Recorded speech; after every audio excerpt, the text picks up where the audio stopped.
Presley, and Eric was instantly hooked on this strange new sound rooted in the American blues. All he wanted for his birthday was a guitar.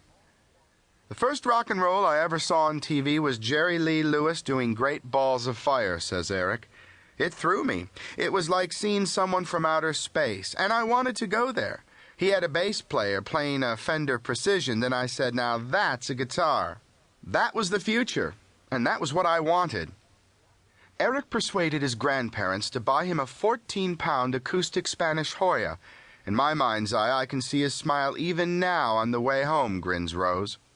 The instrument promptly became an obsession with Clapton, who dutifully practiced day and night. I had to copy to learn, he says. I never had a teacher. I just heard a good song on the radio and the chord changes sounded nice, so I picked up the guitar and copied them. Rose recalls how he would often stay up until 3 a.m. struggling painstakingly to pick out the chords from blues records with the aid of an old tape recorder. I remember shouting down to him so many times, "Rick, your father's got to go to work in the morning, son." With this new avocation, Eric retreated even further, the shy boy now becoming the teen loner to the everyday folk of Ripley.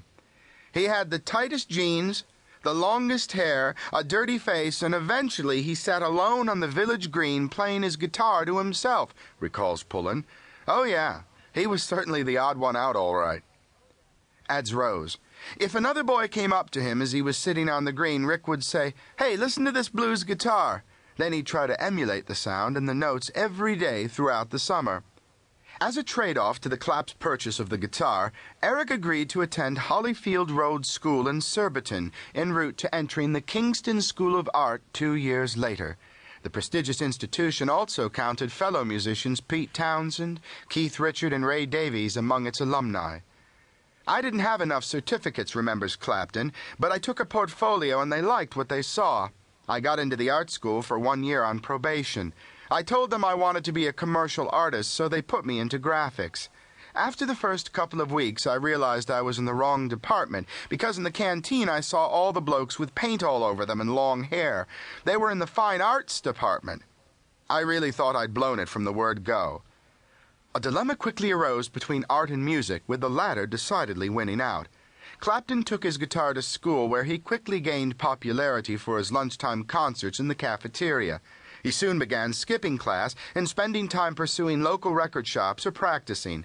Inevitably, letters from the headmaster began arriving at the Clap home. Of his inexorable dismissal, Eric admitted, "I was shocked. What I was doing was creative and imaginative.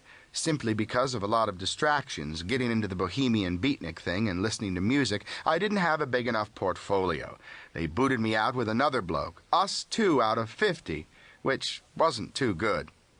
Eric's grandfather then took him on as a bricklayer and found he had a flair for laying tiles. But Clapton learned far more from the experience. By watching him and his dexterity and skill, I realized that little things are all important.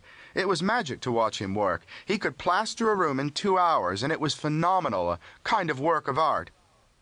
As 1962 wore on, Clapton totally immersed himself in the bohemian lifestyle, freely emulating guitar heroes Robert Johnson and Big Bill Broonzy.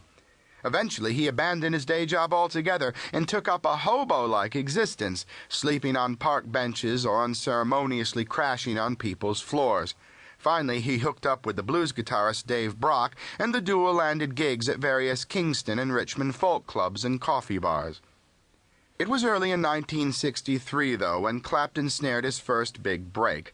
A college friend introduced him to Tom McGuinness, who, together with drummer Robin Mason, pianist Ben Palmer, and vocalist Terry Brennan, formed a blues group called the Roosters, after the Willie Dixon song Little Red Rooster. He had a fluency and command that seemed endless, Palmer immediately noticed. He had a sense of dynamics quite remarkable for someone of his age. I knew from the very first time he was different from the rest of us. The telling factor was that he didn't mind taking solos. He'd go on until someone would have to stop him to bring the singer back in. He was lucid, fresh, powerful, and always building. Clapton remembers those days as amongst the best in his life, living in an artist's commune with Palmer above a warehouse in Covent Garden, drinking cheap Algerian red wine and invariably playing for a few pounds.